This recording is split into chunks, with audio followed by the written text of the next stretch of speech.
Donc, je vous remercie de m'avoir une nouvelle fois invité à parler devant vous euh, dans ces conditions un peu particulières.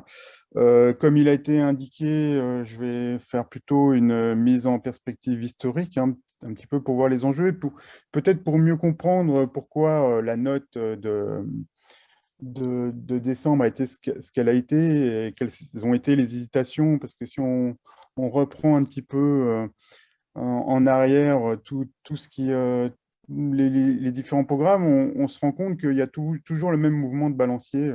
Voilà, j'en parlerai un petit peu plus. J'en parlerai dans la première partie. Et puis, dans la deuxième partie, et donc sur l'évolution, la première partie sur les évolutions récentes de l'école maternelle. Et dans la deuxième partie, attendez, je suis gêné parce que je vois pas tout mon écran. Voilà.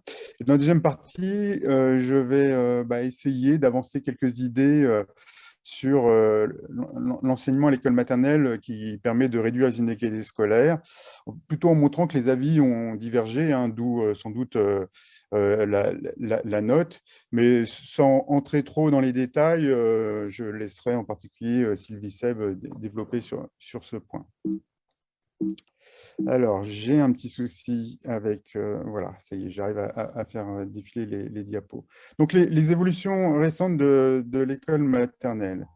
Je vais reprendre un petit peu, alors, j'ai fait à partir du 19e siècle, mais là, je vais reprendre autour des années 70. Enfin, quelles sont les grandes évolutions? Je le ferai à partir de certaines de mes recherches, hein. Je me suis amusé à consulter des revues professionnelles, à comparer les programmes entre eux. Alors, je l'ai fait sur une période assez longue, hein, sur 100 ans, sur tout le 20e et puis le début du 21e siècle. Mais là, je vais repartir des années 70 parce que le contraste est assez frappant quand on compare aujourd'hui et autour de 68. Comme a pu le dire un autre chercheur, hein, Éric Plaisance, il y a déjà quelques années, ce qui se dégage de cette littérature, hein, semi-professionnelle et puis aussi officielle, c'est la mise en avant du libre épanouissement de l'enfant et de sa créativité, surtout quand on compare à aujourd'hui. Alors, ce que j'ai mis entre guillemets, ce sont des citations de ce qu'on peut lire, hein, dans les numéros parus à la fin des années 60 et début des années 70 dans cette revue. L'environnement doit favoriser l'enrichissement de l'enfant pour que l'enfant découvre par ses propres moyens, j'ai oublié un mot, d'expression. Découvre ses propres moyens d'expression, embellir le cadre, reproduction d'œuvres d'art, plantes, fleurs et feuillages. On parle aussi d'atmosphère qui, par osmose, apporterait de meilleures découvertes enfantines. Euh, voilà, si on parle d'exercice déjà à cette époque-là, ou de nouveau à cette époque-là, hein, par rapport à ce qui pouvait être écrit au début du XXe siècle, on met en avant la nécessaire souplesse de ces exercices. Parce que les enseignants doivent normalement pouvoir réagir. Dans les années 70, oui, c'est cette pédagogie le- l'opportunité, doivent au dernier moment tenir compte des réactions et de la spontanéité des enfants. Voilà, le mot spontanéité, c'est un assez bon marqueur, hein, de ce qu'on peut trouver dans ces textes-là. L'enfant soutenu plus que guidé par l'éducatrice établissent le plan et le programme de leurs activités. C'est presque du Vygotsky, qui disait qu'à l'âge préscolaire, c'est l'enfant qui crée son propre programme, qui crée son propre programme, parce qu'il n'est pas encore capable de suivre le programme d'autrui ou le programme institutionnel. Progression au rythme de leur découverte. Le mot découverte est aussi un bon révélateur. Mais très vite, hein, on lit pas à pas ce qui peut être écrit début des années 70, milieu des années 70 et fin des années 70, on se rend compte au milieu des années 70 que émerge un retournement qui annonce la situation qu'on connaît aujourd'hui. En particulier parce qu'on met en avant beaucoup plus qu'avant une nouvelle mission dévolue à l'école maternelle, hein, ça a été rappelé lors de la présentation, son rôle dans la lutte contre l'échec scolaire. Donc, vous voyez, j'ai mis un peu quelques extraits. Alors, le premier extrait, c'est toujours tiré de la revue Éducation enfantine. L'école maternelle, avec des termes qu'on n'utilise plus, hein, mais l'école maternelle joue un rôle compensateur de première importance. Compensateur, compensation, hein, c'est plus des termes vraiment utilisés aujourd'hui, parce qu'ils en sont privés, les enfants des milieux ruraux abordent le CP avec un retard qui sera rarement rattrapé. Ce sont des véritables handicapés sociaux. Vous voyez, bon, c'est un petit peu vieilli quand même, et heureusement. C'est dès l'enfance, en particulier sur ce point primordial, qu'il faut assurer l'égalité des chances. Hein, voilà, l'égalité des chances. Dans la loi de 75 aussi, l'éducation de la petite enfance est devenue le moyen de prévenir les difficultés scolaires, de dépister les handicaps et de compenser les inégalités. Donc, on voit la montée de cette nouvelle mission et de ce fait, une remise en cause des pédagogies qui auraient prévalu, hein, et qui auraient été trop laxistes. Hein. J'ai un petit doute sur la réalité entre ce qui est dit de ces pratiques dans ces revues professionnelles et la réalité. Quand on lit attentivement, on voit que peut-être qu'on n'a pas tant laissé, même à cette époque-là, l'enfant construire son propre programme. Voilà quelques extraits. Hein. Nous ne devons pas pour autant laisser l'enfant indéfiniment errer au milieu de ses essais-erreurs. Le temps perdu peut être très long avant que ne se construise une découverte. Donc, la pédagogie ne peut être ni trop directive avec des modèles imposés. Hein. On faisait, tout à l'heure, on a parlé du fait que à l'école maternelle, c'est une pédagogie un peu particulière. On parlait d'école à part dans les années 60-70. Et Kergomar, puisqu'il en était question aussi tout à l'heure, se désolait du fait, déjà, hein, au début du XXe siècle, se désolait du fait que l'école maternelle prenait trop comme modèle l'école élémentaire. Donc, voilà, pas de modèle imposé d'un côté, sous peine d'être inefficace, mais pas non plus trop laxiste. C'est ça la nouveauté, hein, l'inflexion, en organisant à l'enfant que l'environnement, sous peine d'être encore inefficace. Dès lors, il s'agit d'assurer certains apprentissages. Alors, j'ai mis en gras apprentissage parce que voilà, ce mot commence à apparaître alors que c'était pratiquement pas le cas avant. J'en parlerai tout à l'heure. Donc, assurer certains apprentissages et pour réduire le flou pédagogique qui conduit le plus souvent à l'aggravation de l'inégalité des chances. Donc, j'insiste là-dessus, quoi. Monter de la mission de réduction des inégalités et du coup, une réflexion sur la pédagogie à mettre en œuvre. Mais en conséquence, face en lien qu'on voit l'inflexion entre les pédagogies prônées et la montée de cette nouvelle mission de l'école maternelle, ou en tout cas de la première place que prend cette mission. Les orientations de 86, alors voilà, là, ce qu'on pouvait voir, c'était plutôt dans des revues professionnelles ou des lois qui n'étaient pas encore qui n'étaient pas des programmes. Les orientations de 86 formalisent tout cela. Alors, une petite remarque, hein, en 86, on parlait encore d'orientation et on ne parlait pas de programme. Juste comme ça, en passant, hein, pour voir que quand même il y a eu une évolution. Le mot programme était révoqué, on voulait pas l'utiliser. C'était le cas, mais ils sont apparus à partir de 95. À partir de 95, on parle de nouveau de programme comme au début du XXe siècle. Donc les orientations de 86, on retrouve un peu ce qu'on a dit tout à l'heure, hein, ce qui a été dit tout à l'heure, l'école première ou la première école. Voilà, on insiste de plus en plus sur le fait que l'école maternelle est vraiment une école. C'est-à-dire que dans l'expression école maternelle est mis en avant beaucoup plus école que maternelle. Ce dont se désolait Kergomar, qui ne voulait pas parler d'école, justement. Elle a son originalité et ne se définit pas seulement comme une préparation à l'école maternelle, bien qu'elle remplisse nécessairement ce rôle. Vous voyez, là, on voit apparaître non seulement le rôle de l'école maternelle pour réduire les inégalités scolaires, mais aussi la mission propédeutique de l'école maternelle, c'est-à-dire l'école maternelle qui prépare les apprentissages qui sont programmés à l'école élémentaire. Affirmant la priorité de l'éducation, elle est le lieu d'expérience et d'apprentissage essentiel. Le terme apprentissage apparaît de nouveau, même s'il coexiste encore avec le mot expérience, et qui était beaucoup plus mis en avant, par exemple, dans les orientations de 77. L'activité de jeu. Alors là aussi, c'est intéressant parce qu'il y a une petite inflexion par rapport à avant. On rappelle que le jeu est une activité fondamentale à l'école maternelle, mais on commence à pondérer cela, ce qu'on retrouve aussi dans les derniers textes. Tous les types de jeux n'ont pas la même fonction, particulièrement dans une perspective éducative. On commence à parler de jeux éducatifs. Ainsi, dans chaque cas, le maître doit-il se représenter clairement la nature, la finalité et l'intérêt d'une telle activité. Les enfants doivent savoir reconnaître aussi ce qui n'est pas jeu. On ne doit pas les leurrer par rapport à ça. Ça, c'est intéressant aussi parce que ça montre aussi l'évolution, quoi. C'est pas le jeu pour le jeu, mais le jeu pour apprendre, apprendre à jouer ou jouer pour apprendre. C'est intéressant parce que c'est des expressions qu'on va retrouver par la suite. De nouveau, dans les revues, la revue professionnelle et éducation enfantine, qu'est-ce qu'on nous dit? Qu'est-ce qu'on peut y trouver dans les années 90? Une nouvelle conception de la pédagogie qui s'affirme et qui se précise. Il est question maintenant, beaucoup plus qu'avant, d'aider les enfants, aider l'enfant à faire pour que l'enfant ensuite passe seul. Ça fait déjà penser un petit peu à Vygotsky et la zone proximale de développement.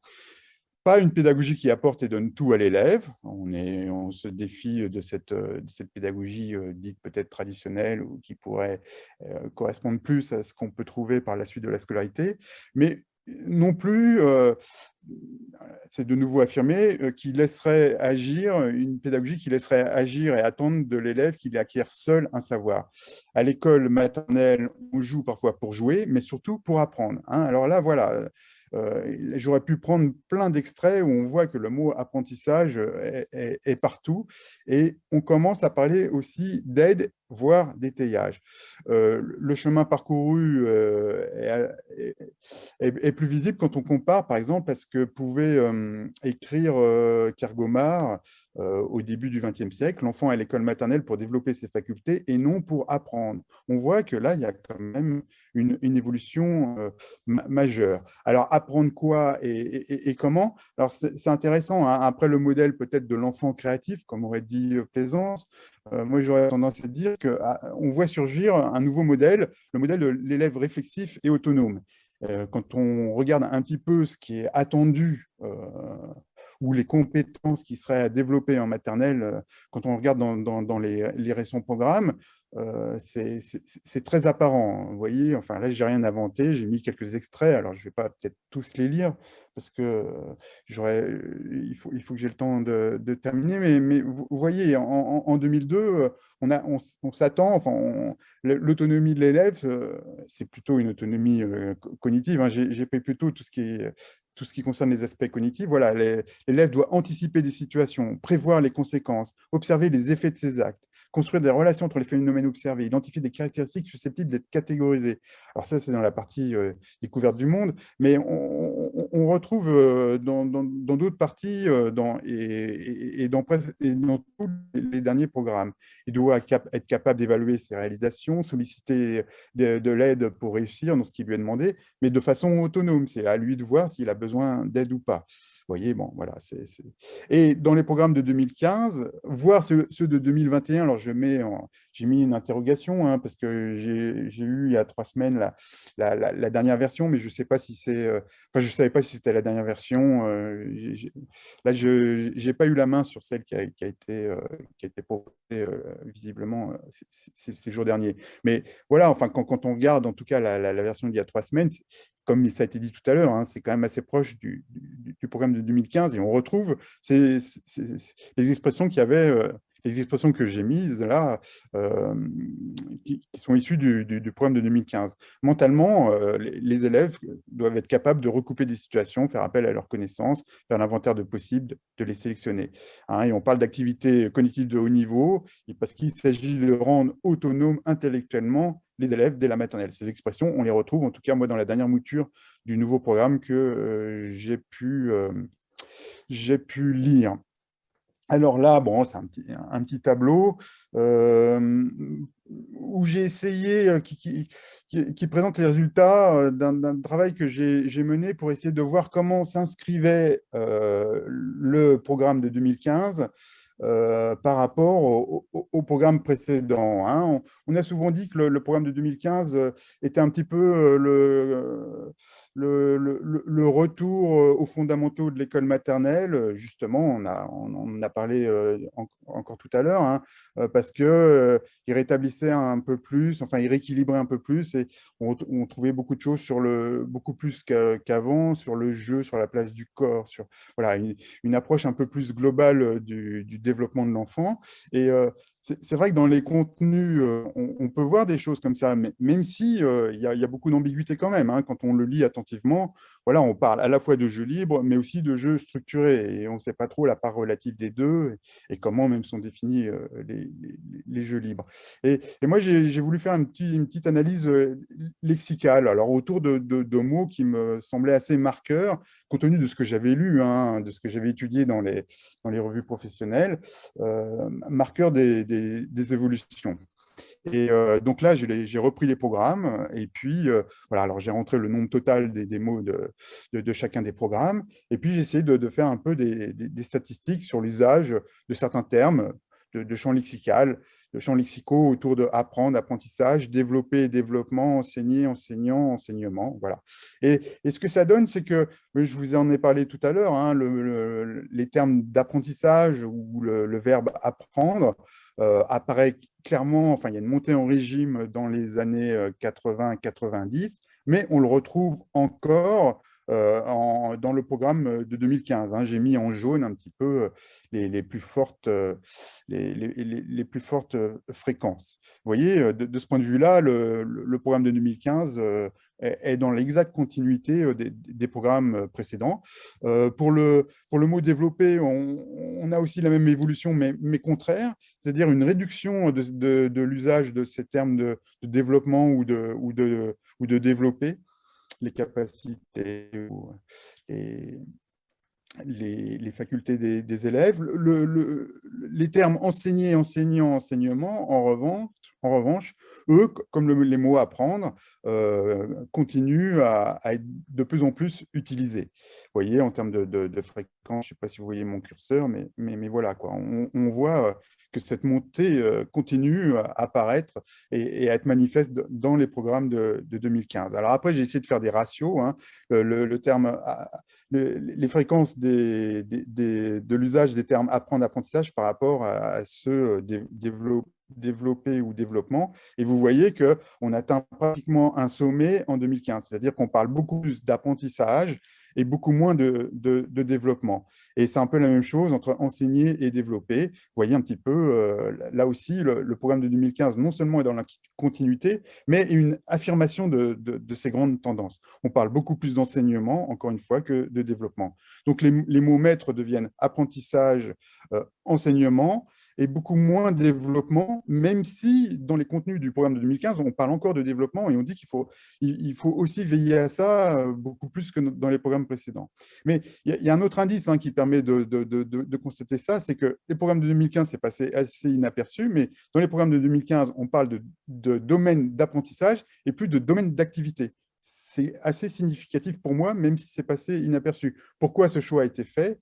Ça, je ne sais pas, mais en tout cas, ça va dans ces tendances. Et donc, ce qu'on peut voir à travers ces évolutions, d'après moi, c'est une montée en régime du modèle vygotskien de l'apprentissage. J'ai commencé un petit peu à le dire à propos de la zone proximale de développement et du terme d'étayage, quoi.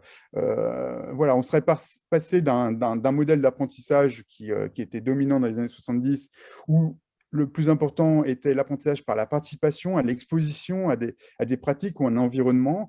Alors, les termes d'expérience, de jeu, d'activité, d'échange, les adjectifs globaux, diffus, flou, enfin implicites, enfin bon, voilà, étaient très fréquents, à des apprentissages étayés, à de l'étayage. Et là, les mots programmés, dirigés, formels, explicites, acquisition, savoir, exercice, objectif, compétence, systématique, enseignement, enseignant deviennent prévalents. Voilà.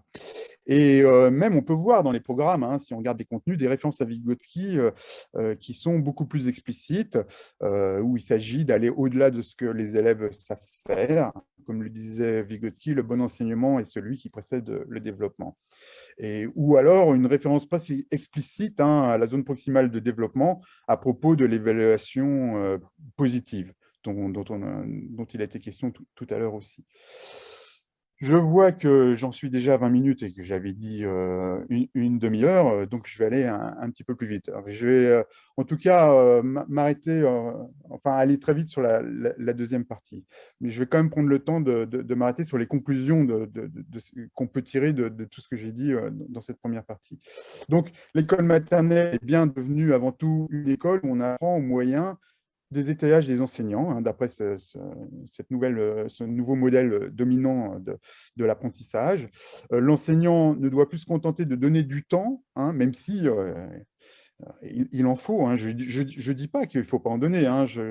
C'est juste une analyse de l'importance donnée à l'évolution de l'importance donnée à différentes choses dans les textes officiels ou les textes professionnels. Donc, ne plus se contenter de donner du temps et d'aménager le contexte pour que les enfants fassent par eux-mêmes leurs découvertes et se développent librement, mais doit étayer les apprentissages de ses élèves selon un programme établi par l'institution.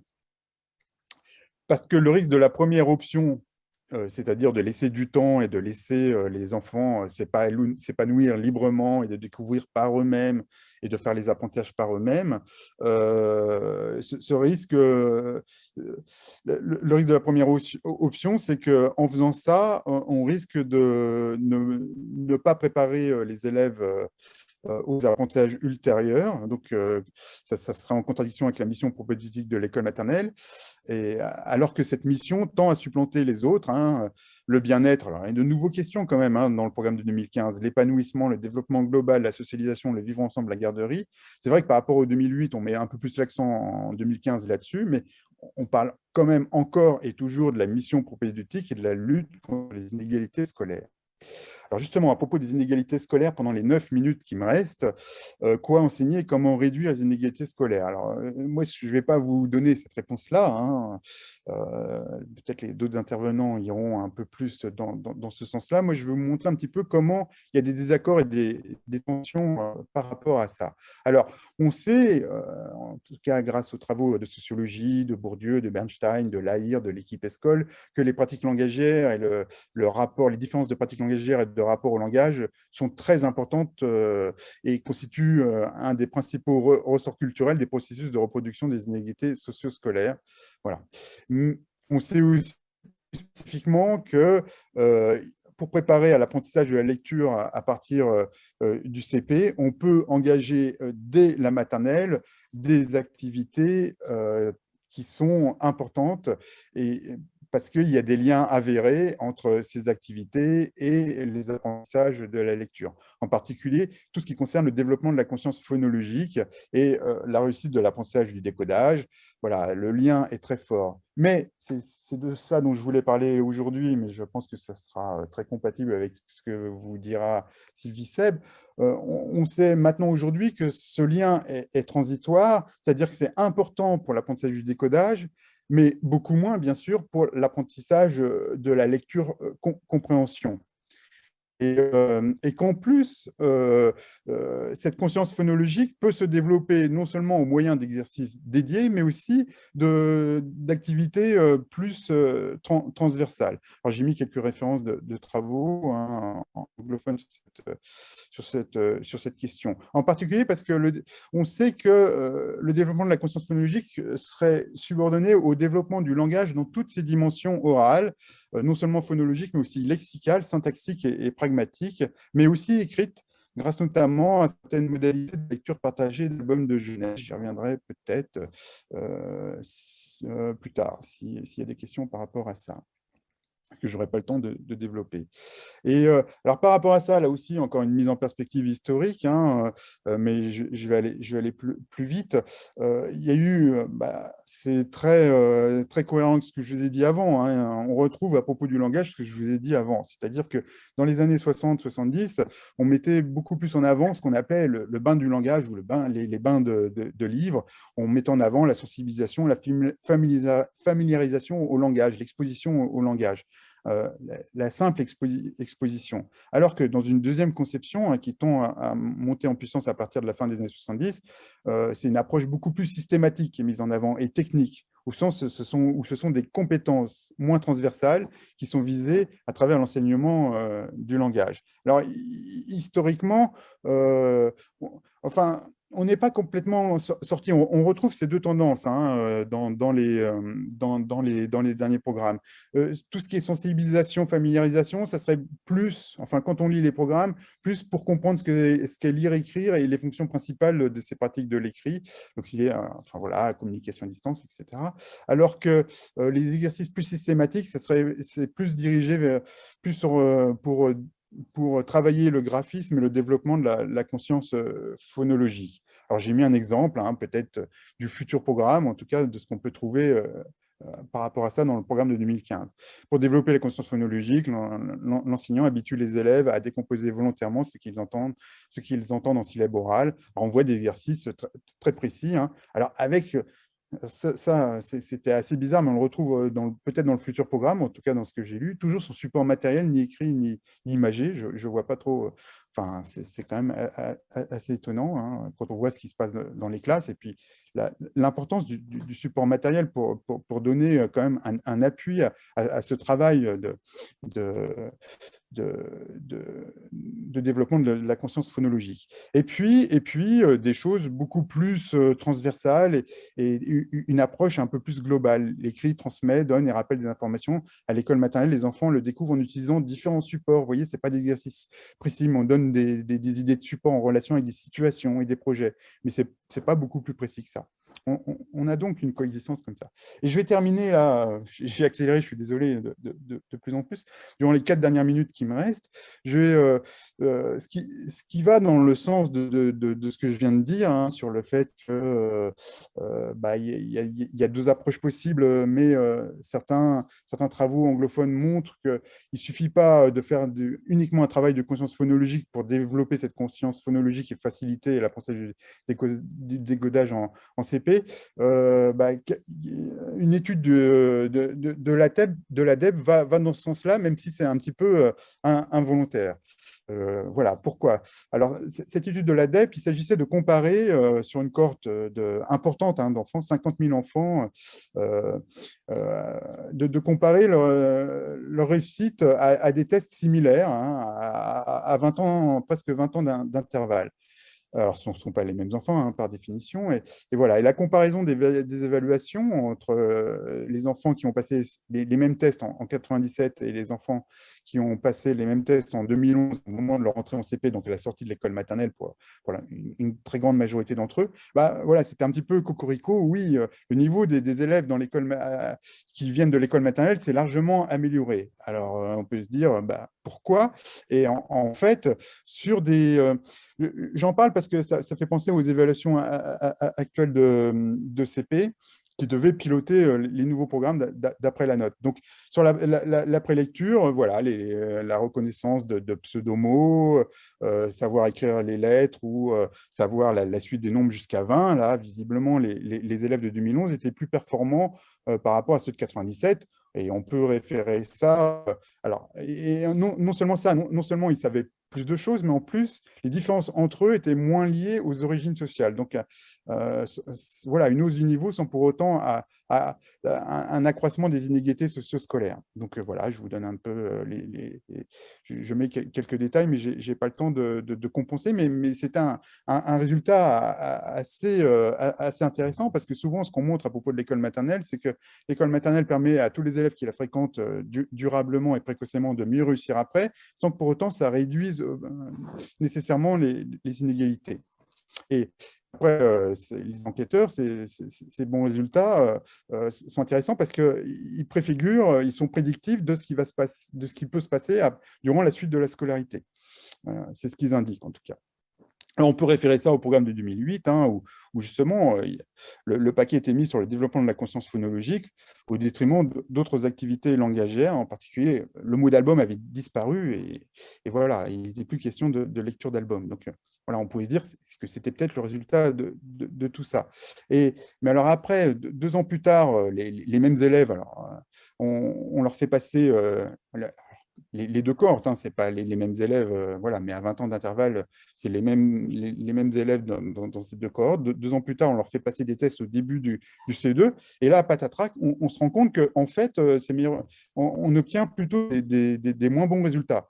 Résultat des courses, bah, voilà, les auteurs se demandent si les compétences évaluées en début de CP étaient celles qui étaient importantes à évaluer et si elles étaient vraiment prédictives de la réussite scolaire ultérieure.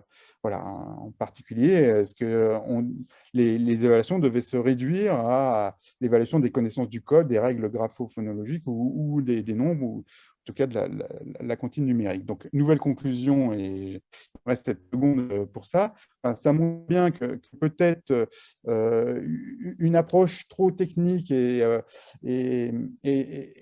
trop centrée sur certaines compétences précises pourrait avoir un résultat assez paradoxal, c'est-à-dire de faire peut-être mieux réussir à court terme, mais à long terme, ne